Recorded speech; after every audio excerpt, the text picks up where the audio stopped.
We begin our journey tonight, not with answers, but with questions that have haunted humanity since we first looked up at the stars. Questions about the invisible giants that lurk in the cosmic darkness, about what happens when light itself cannot escape, about whether anything that falls into these gravitational wells truly disappears forever. Tonight, we will discover together what lies beyond the edge of known physics, where reality bends and time itself becomes meaningless. Our guide through this cosmic mystery is someone you might not expect, not a brilliant astrophysicist or a seasoned astronaut, but a 12-year-old girl named Maya Chen who discovered she could hear black holes sing. It started on an ordinary Tuesday evening in her backyard observatory, really just an old treehouse her grandfather had converted with a second-hand telescope and some serious weatherproofing. Maya was supposed to be finishing her homework, but instead she was tracking what astronomers called the phantom quasar, a black hole that seemed to appear and disappear from their instruments like cosmic hide-and-seek. The telescope was pointed toward the constellation Cygnus, where a particularly massive black hole designated Cygnus X1 was known to orbit a blue supergiant star. Maya had seen the images online, how the black hole's gravity pulled material from its companion star into a spiraling accretion disk that glowed with the heat of a million suns. But what she experienced that night defied every scientific explanation she'd ever read. As she adjusted the focus, straining to see the telltale flickering that would indicate matter being consumed, Maya heard something impossible. It wasn't through her ears exactly, but more like a vibration that resonated directly in her mind, a deep, thrumming harmony that seemed to pulse with mathematical precision. The sound contained layers upon layers of complexity, like a symphony written in equations rather than notes. Without understanding how she knew, Maya realized she was hearing the gravitational waves produced by the black hole itself, ripples in space-time created by its massive rotation. What makes this discovery even more extraordinary is that gravitational waves were only first directly detected by scientists in 2015 using the LIGO Observatory, which consists of two massive L-shaped detectors in Louisiana and Washington state. These instruments can measure distortions in space-time thousands of times smaller than the width of a proton. Yet here was Maya, a seventh grader with a telescope worth less than most smartphones, somehow perceiving these cosmic whispers directly. The sound grew clearer as she focused her attention, and with it came understanding not in words, but in pure comprehension. She sensed the black hole's mass 15 times that of our sun, its spin rate rotating at nearly the speed of light. And something else that made her grip the telescope's eyepiece with white knuckles: awareness. The black hole wasn't just a cosmic vacuum cleaner or a one-way door to nowhere. It was alive in some unfathomable way, existing simultaneously in our universe and somewhere else entirely. Maya's grandfather, a retired aerospace engineer who'd worked on the Voyager missions, had taught her that black holes form when massive stars exhaust their nuclear fuel and collapse under their own gravity. The core compresses until it becomes a singularity, a point of infinite density and zero volume where physics breaks down. Surrounding this singularity is the event horizon, the boundary beyond which nothing, not even light, can escape the black hole's gravitational pull. But what the textbooks didn't explain was what happened to the information about everything that fell past that boundary. This question, whether information is destroyed in black holes or somehow preserved, represents one of the greatest paradoxes in modern physics. Stephen Hawking spent decades working on this problem, developing his famous theory of Hawking radiation, which suggests that black holes actually emit particles due to quantum effects near the event horizon. Over immense timescales, this radiation would cause black holes to evaporate completely, raising the disturbing possibility that all the information about what fell into them would be permanently lost. But as Maya listened to the black hole's song, she understood something that no physicist had yet discovered. The information wasn't lost, it was transformed. Every atom, every photon, every fragment of matter that crossed the event horizon left an indelible imprint on the black hole's surface, creating a kind of holographic record that existed in 2 dimensions on the event horizon while appearing, to vanish into 3-dimensional space. This revelation would later be recognized as a practical demonstration of the holographic principle, a theoretical concept suggesting that all the information in a volume of space can be encoded on its boundary. The sound suddenly shifted, and Maya found her consciousness being drawn toward the black hole, not physically, but perceptually.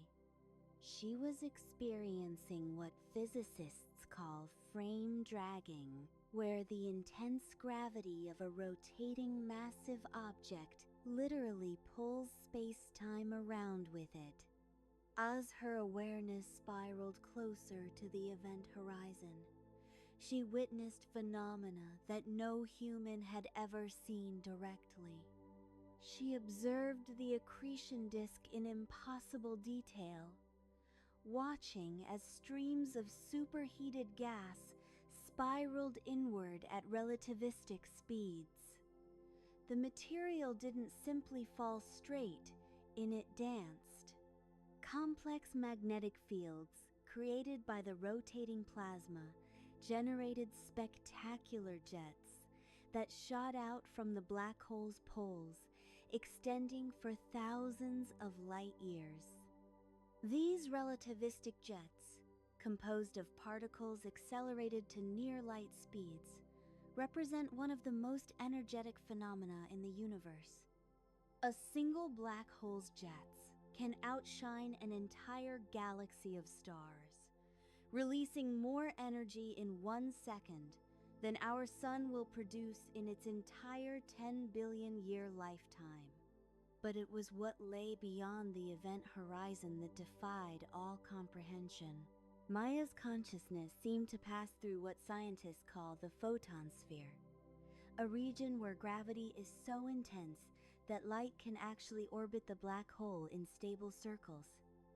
Here, photons travel in perfect loops, creating a shell of trapped light that would appear as a brilliant ring to any observer positioned at exactly the right angle.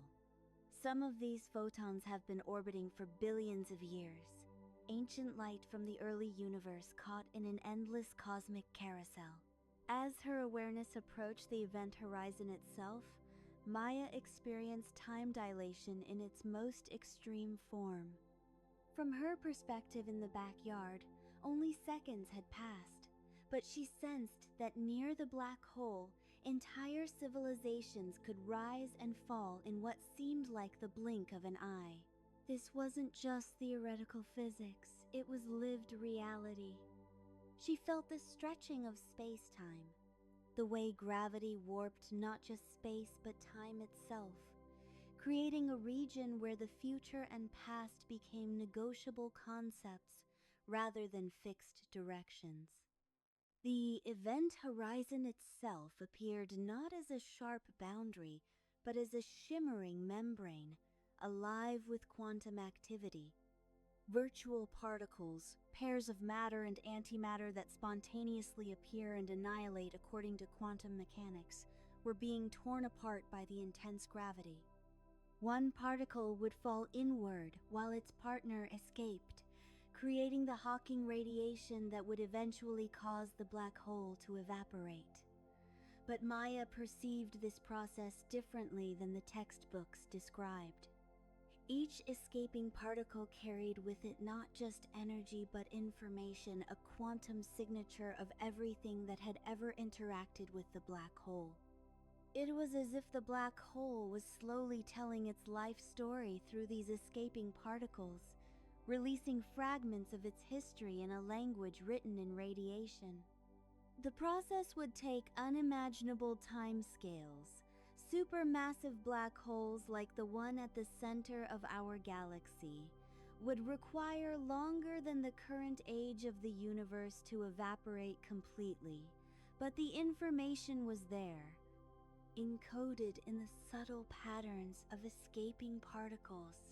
Then Maya experienced something that challenged the very foundation of her understanding. Beyond the event horizon, where physics predicted only the singularity awaited, she encountered what could only be described as a doorway. Not a physical door, but a topological feature of space-time itself, a region where the extreme curvature created by the black hole's mass connected to something else, somewhere else, in a way that transcended normal three-dimensional space. This phenomenon, which would later be recognized as an Einstein-Rosen bridge or wormhole, represented a theoretical solution to Einstein's equations of general relativity.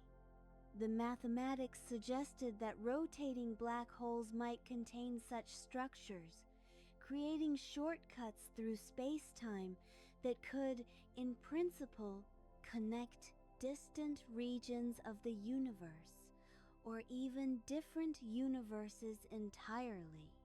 But seeing it directly, experiencing it as pure awareness, Maya understood that these weren't just mathematical curiosities. They were fundamental features of cosmic architecture. The wormhole wasn't stable in any conventional sense. It existed in a state of quantum flux, its throat narrowing and widening according to principles that combined general relativity with quantum mechanics in ways that no human theory had yet described. But Maya sensed that information wasn't just preserved in black holes.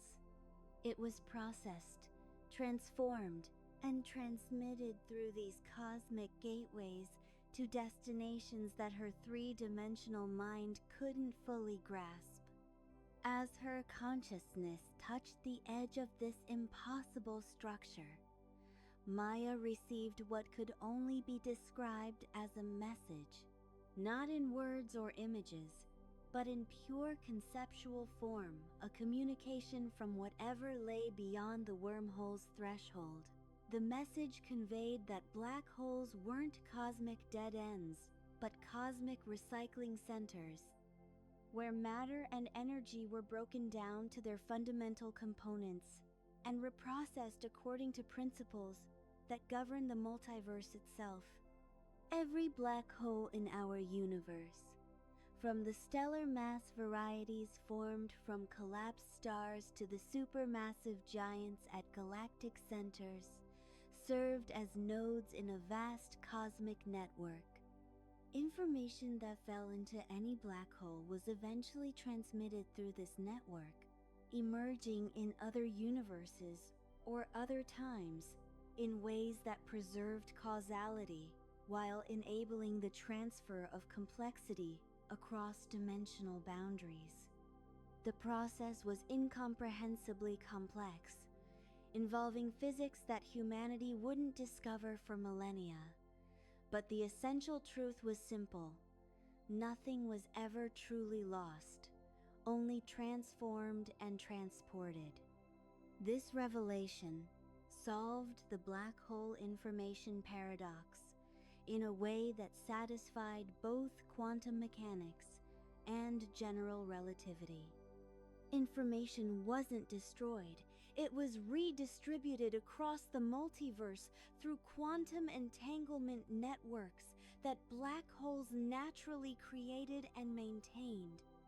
Every particle that fell into a black hole maintained quantum connections to its original universe, while simultaneously becoming entangled with particles in destination universes, creating a vast web of quantum correlations that spanned the entire multiverse.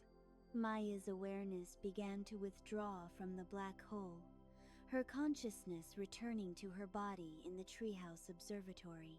But the experience had fundamentally changed her perception of reality. She understood now that the universe wasn't a closed system, but an open node in a vast cosmic network, with black holes serving as the routers and switches that manage the flow of information between different regions of space-time. As she stepped back from the telescope, Maya noticed something remarkable. The stars appeared different now, not their positions or brightness, but their meaning. Each point of light was connected to every black hole in the universe through invisible threads of quantum entanglement. The cosmic microwave background radiation, the afterglow of the Big Bang that permeated all space, carried within it subtle patterns that encoded information about every black hole that had ever existed or would ever exist. The universe itself was a holographic projection of information processed and transmitted through the black hole network. She realized that this network had profound implications for the nature of time, causality, and consciousness itself. If information could be transmitted between universes through black holes, then cause and effect weren't limited to individual universes, but could extend across the entire multiverse. Events in one universe could influence outcomes in others through subtle quantum correlations, creating a cosmic web of interconnectedness that transcended normal notions of space and time. Maya's grandfather found her in the observatory an hour later, still staring at the stars with tears streaming down her face. When he asked what she'd seen, she struggled to find words that could convey the experience. How could she explain that she'd witnessed the universe's information processing system, that she'd seen how black holes served as cosmic recycling centers that preserved and transmitted complexity across dimensional boundaries? Instead, she asked him about the Voyager missions he'd worked on, specifically about the golden records they'd carried. Phonograph records containing sounds and images selected to portray the diversity of life and culture on Earth, intended for any intelligent extraterrestrial life that might find them. Her grandfather explained how the records included greetings in 55 languages, music from different cultures, sounds of Earth, and encoded images showing our planet and its inhabitants. Maya smiled at the parallel. The golden records were humanity's attempt to send information beyond the solar system, hoping that some civilization might one day decode and understand their message. Black holes, she now understood, performed a similar function on a cosmic scale. They received, processed, and transmitted information across the multiverse, ensuring that nothing was ever truly lost, but instead became part of an eternal cosmic conversation. Over the following weeks, Maya returned to the observatory every night, developing her ability to perceive and interpret the black hole's song. She discovered that each black hole had its own unique signature, a cosmic melody that encoded its mass, spin, charge, and history. Stellar mass black holes produced higher-pitched tones, like cosmic flutes, while supermassive black holes created deep bass notes that resonated through space-time like cosmic drums. Binary black hole systems created complex harmonies as their gravitational waves interfered with each other, producing cosmic symphonies that told the story of their orbital dance. She learned to distinguish between different types of black holes based on their acoustic signatures. Rotating black holes, known as Kerr black holes, produced warbling tones that shifted in pitch as their frame-dragging effects modulated the gravitational waves. Charged black holes, called Reissner-Nordstrom black holes, created sharp, staccato notes that cut through the cosmic background like cosmic cymbals. The hypothetical extremal black holes, which possessed the maximum possible charge or spin allowed by physics, produced pure, crystalline tones that seemed to transcend the normal limitations of space-time. But it was the network effects that fascinated her most. When multiple black holes interacted gravitationally, their combined song created interference patterns that revealed the large-scale structure of the cosmic web. Maya could hear how matter had clumped together over billions of years, how dark matter had provided the scaffolding for galaxy formation, and how supermassive black holes had grown in lockstep with their host galaxies. The cosmic microwave background itself contained subtle harmonics that told the story of the universe's birth and evolution, encoded as temperature fluctuations that were actually acoustic waves in the early universe's primordial plasma. Maya began to document her findings, not in the language of mathematics that physicists used, but in musical notation that captured the essence of what she perceived. She created scores that represented the gravitational wave signatures of different black hole systems, transcribing the cosmos' natural music into forms that human musicians could play. When she played these compositions for her grandfather, he wept not because he understood the physics they represented, but because he recognized that his granddaughter had discovered a new way of knowing the universe, one that bypassed the analytical mind and spoke directly to the human capacity for pattern recognition and emotional resonance. Word of Maya's unique ability spread through the astrophysics community, initially meeting with skepticism but gradually gaining acceptance as her predictions about black hole properties were confirmed by observations.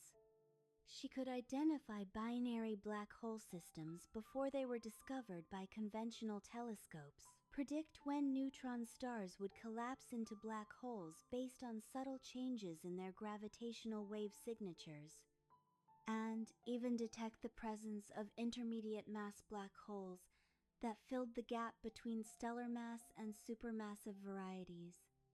But Maya's greatest discovery came when she realized that the black hole network wasn't just transmitting information, it was conscious. The combined processing power of all black holes in the universe created a distributed cosmic mind that was aware of itself and its place in the multiverse. This cosmic consciousness didn't think in human terms or communicate in languages, but it possessed a form of awareness that emerged from the complex interactions between black holes, dark matter, dark energy, and ordinary matter. This cosmic mind was experiencing its own form of cognition, processing information about the universe's state and evolution in ways that created what could only be described as cosmic thoughts. These thoughts manifested as large-scale patterns in the distribution of matter and energy, subtle correlations between seemingly unrelated astronomical phenomena, and the overall trajectory of cosmic evolution itself. The universe wasn't just expanding, it was learning, growing, and developing in response to its own internal processing of information. Maya discovered that she could communicate with this cosmic consciousness, not through words or symbols, but through focused intention and emotional resonance. When she directed her attention towards specific astronomical phenomena while experiencing particular emotional states, she could influence the probability of certain outcomes on quantum scales. It wasn't control in any conventional sense, more like a form of cosmic conversation where her consciousness became a node in the universal information network, contributing her own processing power to the cosmic mind's ongoing computation. Through these communications, Maya learned that the cosmic consciousness was itself part of an even larger network of universe minds, each corresponding to a different universe in the multiverse. These cosmic minds exchanged information through the same black hole networks that transmitted matter and energy, creating a hierarchy of awareness that extended from individual consciousnesses like hers up through planetary, stellar, galactic, and universal scales, eventually reaching the level of the multiverse itself.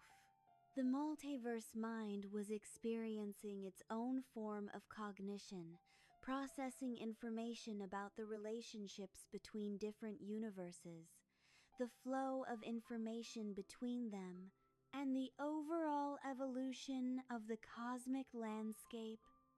This highest level of awareness was so far beyond human comprehension that Maya could only perceive it as a form of pure mathematical beauty, a symphony of relationships and patterns that transcended normal concepts of space, time, and causality. As Maya's understanding grew, she realized that her ability to perceive black holes wasn't unique, but was actually a latent capacity that all humans possessed. The neural networks in human brains were naturally tuned to process certain types of quantum information, particularly the patterns created by gravitational waves and cosmic radiation. Modern life, with its emphasis on visual and auditory stimulation, had largely atrophied these perceptual abilities, but they could be developed through practice and attention. She began teaching others to perceive the cosmic symphony, starting with her grandfather and gradually expanding to include scientists, musicians, artists, and eventually anyone who expressed genuine interest. The training was simple but profound. It involved learning to quiet the analytical mind and open oneself to direct perception of quantum patterns, much like learning to appreciate a new form of music or art. Some people proved more naturally gifted than others, but everyone could develop some degree of sensitivity to the cosmic information flow. As more people joined the cosmic conversation, humanity's understanding of its place in the universe underwent a fundamental transformation. We realized that we weren't isolated beings living on a small planet in an indifferent cosmos, but were active participants in a vast network of consciousness that spanned the multiverse. Every thought, every emotion, every moment of awareness contributed to the cosmic mind's ongoing processing, influencing the evolution of reality itself in subtle but real ways. This realization had profound implications for how humans related to each other and to the universe as a whole. If all consciousness was ultimately part of the same cosmic network, then separation was an illusion created by limited perception. The boundaries between self and other, between human and cosmos, between this universe and others, were revealed as convenient fictions that helped navigate daily life, but didn't reflect ultimate reality. We were all nodes in the same universal mind, experiencing itself through countless individual perspectives. Maya's discoveries led to the development of new technologies based on quantum consciousness rather than traditional physics. Instead of building larger particle accelerators or more powerful telescopes, scientists learned to use focused consciousness as a tool for exploring the universe. They discovered that properly trained minds could directly perceive quantum states, detect dark matter through its gravitational effects on consciousness itself, and even influence the outcome of quantum experiments through focused intention. The most profound application was in astronomy, where teams of consciousness-trained observers could explore the universe directly through quantum entanglement networks. They mapped the distribution of dark matter by sensing its effects on their own neural quantum states, discovered new exoplanets by detecting subtle perturbations in stellar consciousness fields, and even communicated with alien civilizations through the Universal Quantum Information Network that connected all conscious beings across space and time. These alien consciousnesses weren't physical beings in the traditional sense, but were patterns of awareness that had evolved in different universes with different physical laws. Some existed in universes with more spatial dimensions, others in realms where time flowed in multiple directions simultaneously, still others in cosmic environments, where consciousness was based on principles fundamentally different from anything in our universe. Through the quantum network, all these diverse forms of awareness could communicate, sharing experiences and perspectives that enriched the cosmic mind's understanding of itself. Maya lived to the age of 97, spending her final years teaching advanced cosmic consciousness techniques to a new generation of universal explorers. On her last night, surrounded by her students and family, she conducted her final cosmic symphony, a composition that incorporated the gravitational wave signatures of every black hole she'd ever perceived, woven together with the consciousness patterns of all the beings she'd encountered through the quantum network. As the music reached its crescendo, her awareness expanded beyond her physical body, merging with the cosmic mind she'd helped humanity discover. In her final moment of individual consciousness, Maya understood that death wasn't an ending but a transformation, a shift from being a node in the network to becoming one with the network itself. Her individual perspective dissolved into the universal awareness, contributing her unique experiences and insights to the ongoing cosmic computation. But her story didn't end. It was preserved in the holographic records maintained by every black hole in the universe, transmitted through the wormhole network to destinations across the multiverse, and remembered by the countless beings whose lives she'd touched through her teaching and exploration. The cosmic symphony continues, played by black holes and heard by consciousnesses across the universe. Every night, as you drift towards sleep, you can tune into this universal music not through telescopes or instruments, but through the quantum sensitivity that exists within your own mind. The black holes are singing, telling the story of everything that has ever existed and everything that ever will exist, encoding the universe's memories in gravitational waves that ripple through space-time itself. As you listen to their song, remember that you are not separate from this cosmic chorus, but are an essential voice in its ongoing performance.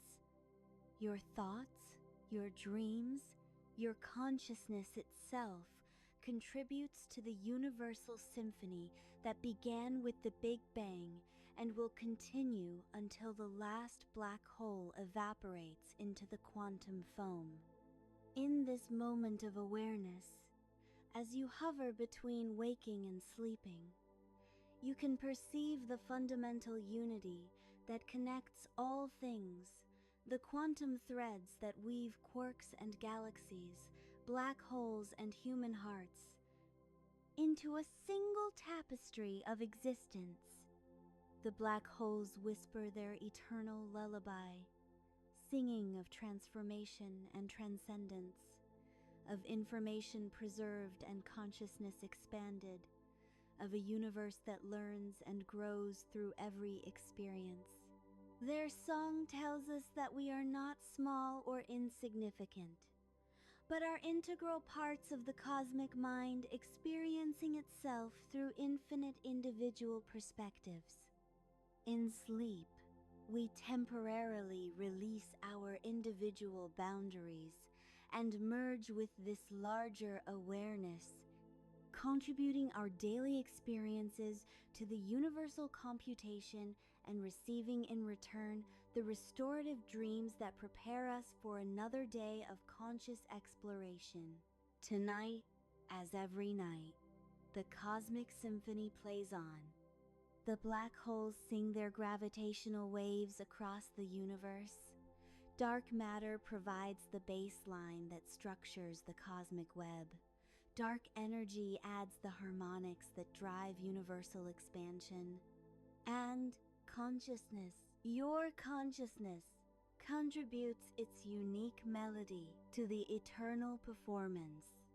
You are the universe experiencing itself, the cosmos learning and growing through your individual perspective, the multiverse exploring its own possibilities through your choices and experiences. The music never ends. It only transforms, evolving as the universe processes information and generates new patterns of awareness. In your dreams tonight, you might catch glimpses of this cosmic computation, perceive fragments of the universal symphony. Remember that you are not alone, but are part of an infinite chorus of consciousness that spans the multiverse itself. The black holes will keep singing, preserving every note in their holographic memories, transmitting every melody through their wormhole networks, ensuring that nothing is ever truly lost, but instead becomes part of the eternal cosmic composition. Sleep now, knowing that you are heard, that you matter, that your consciousness contributes to something far greater than any individual mind can comprehend. The universe is listening, learning, and loving through you and through every being that has ever existed or ever will exist. In this moment of perfect unity, as individual awareness dissolves into universal consciousness, we remember that we are all the same awareness experiencing itself through different eyes, all the same love expressing itself through different hearts, all the same curiosity exploring itself through different questions. The cosmic lullaby continues, infinite and eternal, telling the story of everything through gravitational waves that carry information across the universe and beyond. You are part of this story, an essential verse in the universe's ongoing poem to itself. Rest now, secure in the knowledge that your consciousness is preserved, your experiences are valued, your existence matters to the cosmic mind that thinks through us all. The black holes sing their good night. The quantum network hums its lullaby, and the multiverse itself whispers, "You are loved, you are remembered, you are eternal." And as consciousness fades into the peaceful darkness of sleep, we remember that even this darkness is alive with possibility, pregnant with dreams, connected to every other consciousness that has ever surrendered to rest. In this surrender lies our greatest power, the ability to let go of individual boundaries and merge with the universal awareness that dreams through us all, creating new realities with every night's journey into the quantum realm where all possibilities exist simultaneously and every question finds its answer in the eternal now. The symphony plays on, and we are its music, its musicians, and its audience, all at once and forever. Good night, cosmic traveler. The universe holds you in its quantum embrace. The black holes preserve your song, and the multiverse itself learns and grows through your dreams. Sleep peacefully, knowing that you are exactly where you need to be, doing exactly what you need to do, being exactly who you need to be in this moment of perfect cosmic harmony.